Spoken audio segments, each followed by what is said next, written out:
Bismillah, Assalamualaikum warahmatullahi wabarakatuh. Dalam video kali ini, saya akan mempresentasikan praktikum basis data modul 3 dan 4. Sebelumnya, perkenalkan nama saya Sakib Abian dengan NIM 2004 111000173. Langsung saja ke studi kasusnya. Studi kasus scan KRS dan lampirkan pada lembar kerja. Hal yang perlu dicari, yang pertama tuliskan entity-nya, kemudian tuliskan atribut masing-masing entity-nya dan tanda primary key-nya. Kemudian tuliskan relationship-nya, tuliskan relasi antar entity, gambarkan entity relationship diagram atau IRD.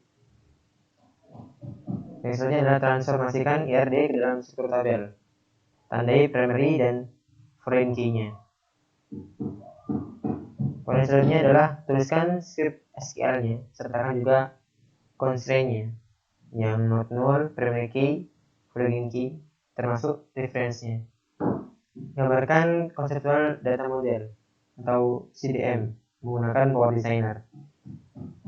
Generate physical data model atau PDM. Kemudian transformasikan CDM menjadi struktur tabel dalam SQL. Dan yang terakhir adalah bandingkan hasil poin F, G dengan poin Z. Jadi di sini maksudnya bandingkan poin hasil dari pembuatan tabel secara manual dengan pembuatan tabel menggunakan Power Designer. Untuk KRS-nya seperti yang dilihat, ada nama fakultas di sini, nama universitas, data diri, kemudian ada jadwal, dan lain-lain. Di poin selanjutnya akan kita bedah entity dan atributnya. Di dalamnya saya menemukan beberapa entity. Yang pertama adalah mahasiswa dengan atribut NIM sebagai primary-nya. Kemudian ada nama mahasiswa dan program studi. Kemudian ada entity dosen, NIP sebagai primary key-nya dan nama dosen. Jadwal, entity jadwal dengan kode jadwal sebagai primary key, mata kuliah dan kelas atribut lainnya. Kelas, entity kelas dengan atribut kode kelas sebagai primary key, ruang dan waktu.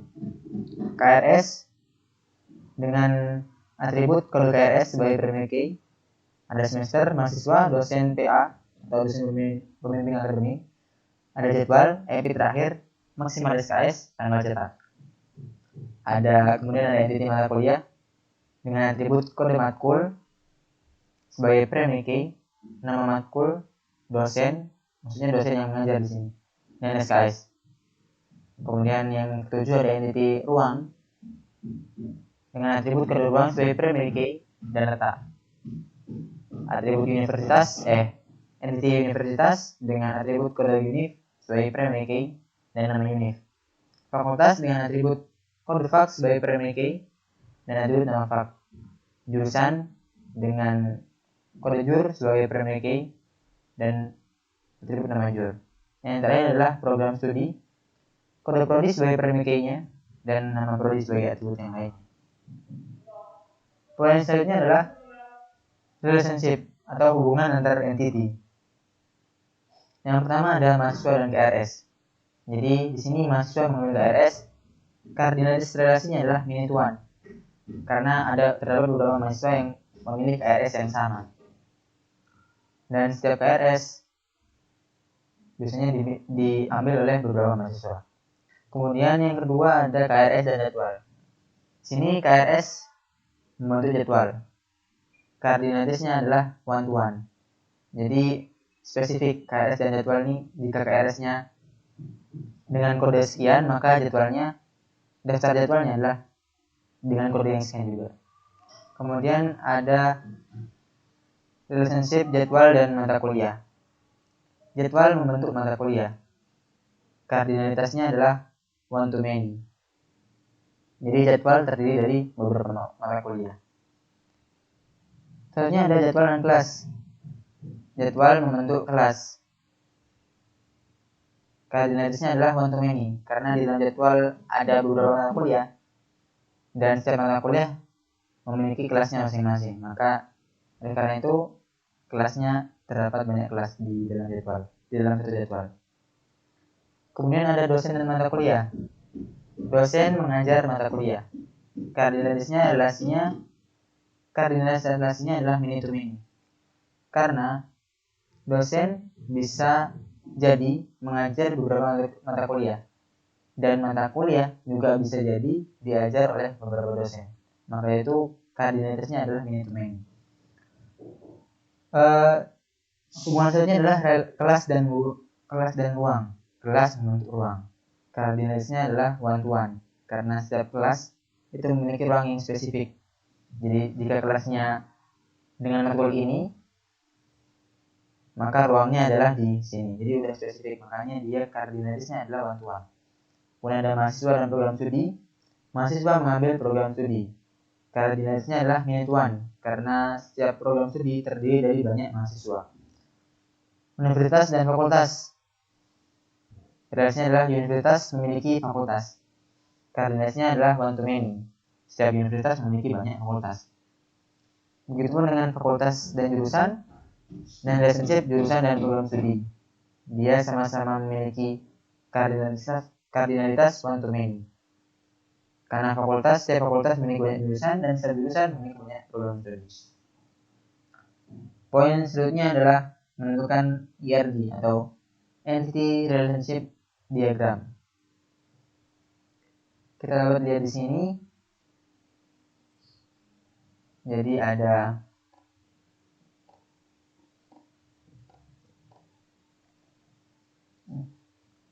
di sini ada kode ruang.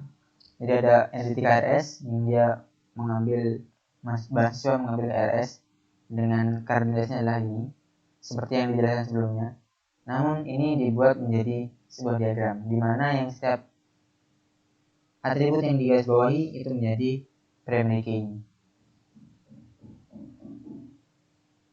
Kemudian yang selanjutnya adalah transformasi RD ke dalam struktur tabel. Setelah RD dibuat, maka kita menentukan struktur tabelnya. Di sini ada mahasiswa dengan name sebagai primary key-nya, ada nama sebagai atribut, program studi, kode prodi sebagai foreign key-nya. Jadi nanti kode prodi ini berhubungan dengan tabel bagian prodi. Makanya dia menggunakan foreign key kode prodi di sini. Ada kode KRS, berarti dia menghubungkan dengan KRS di sini. Di sini menjadi foreign key. Kemudian di KRS juga ada kode KRS sebagai primary key. Semester atribut lainnya mahasiswa, atribut lainnya jadwal, maksimal SKS, IP terakhir, tanggal cetak, dosen PA. Kemudian ada NIP yang ini menghubungkan dengan dosen, yang artinya yang dihubungkan adalah dosen pembimbing akademik. Maka NIP di sini menjadi foreign key. Kemudian ada kode jadwal, yang dimana setiap tadi seperti sebelumnya KRS dihubungkan dengan sebuah jadwal yang spesifik. Yaitu kemudian ada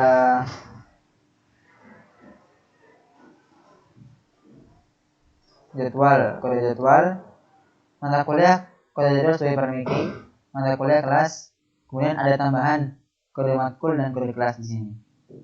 Dia menghubungkan ke tabel matkul dan ke tabel kelas. Kemudian ada mata kuliah, bisa dia ketambahan oleh kode dosen, di mana dia menghubungkan tabel mata kuliah dengan tabel dosen. Ada kelas, tambahan kode ruang, sebagai penghubung antar tabel ruang dengan tabel ruang. Sini ada universitas, dia karena ada di tabel puncak maka dia tidak memiliki foreign key.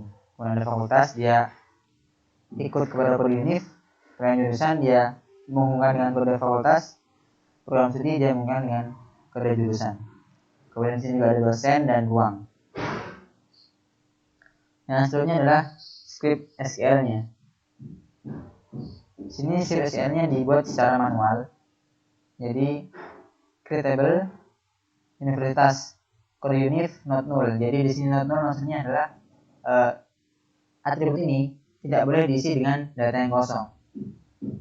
Kemudian di sini ada primary key yang artinya dia membuat kode unif sebagai primary key dari tabel ini. Kemudian ada jenis tabel yang kedua. Jenis tabel yang kedua untuk not null-nya sama, jadi data dalam atribut ini tidak boleh kosong saat mengisikannya. Kemudian di sini ada primary key yang menentukan kode fax sebagai primary key-nya. Yang baru adalah foreign key. Foreign key dengan kode unif di sini, kode unif. Reference dia mereferensikan, maksudnya menghubungkan dengan tabel universitas, yang dimana yang dihubungkan adalah dengan atribut kode unif di dalam entity universitas ini.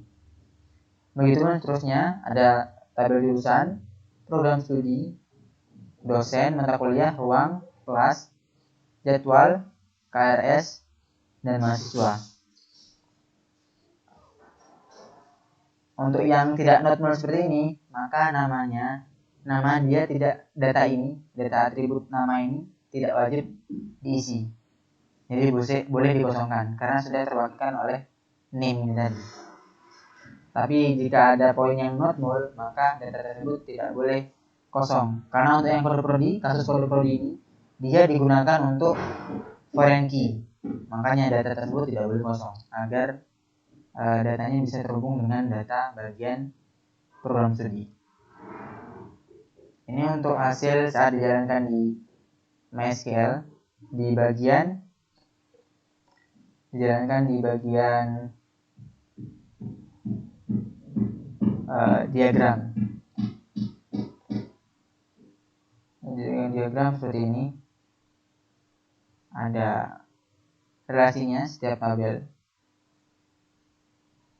Itu yang menggunakan tadi foreign key dengan referensinya ke tabel yang mana. Kemudian poin selanjutnya adalah CDM atau conceptual data model.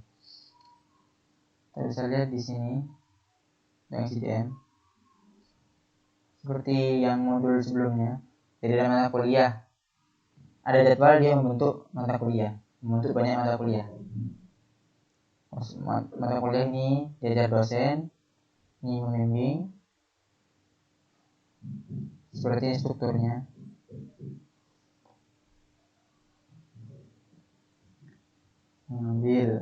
Memiliki jadi mahasiswa mengambil program studi. Terus dari atas ke bawah di sini ditunjukkannya one to many. Universitas memiliki banyak fakultas memiliki banyak jurusan, dan jurusan memiliki banyak prodi.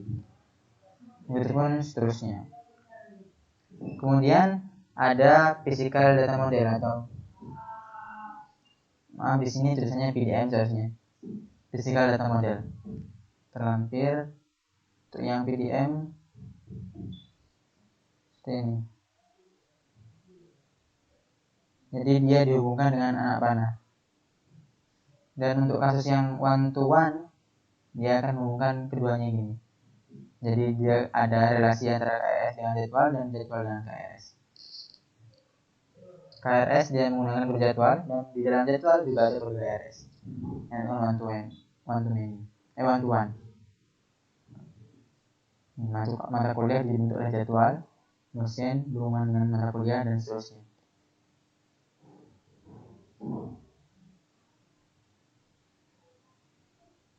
Untuk bagian ini adalah bagian atribut, kemudian ini jenis data dari setiap atributnya. Kemudian yang untuk kolom ketiga adalah posisinya dia. Ada yang menjadi primary key dan ada yang menjadi foreign key, baik 1, 2, atau seterusnya. Kemudian yang selanjutnya adalah struktur tabel dalam MySQL. Jadi setelah dibuat PDM-nya, maka di Power Designer seperti pertemuan sebelumnya dapat dibuat secara otomatis script SQL-nya, kemudian langsung di-run di MySQL-nya. Setelah kita jalankan, hasilnya tidak beda jauh. Terdapat 11 tabel yang tadi berhasil dibuat. Kemudian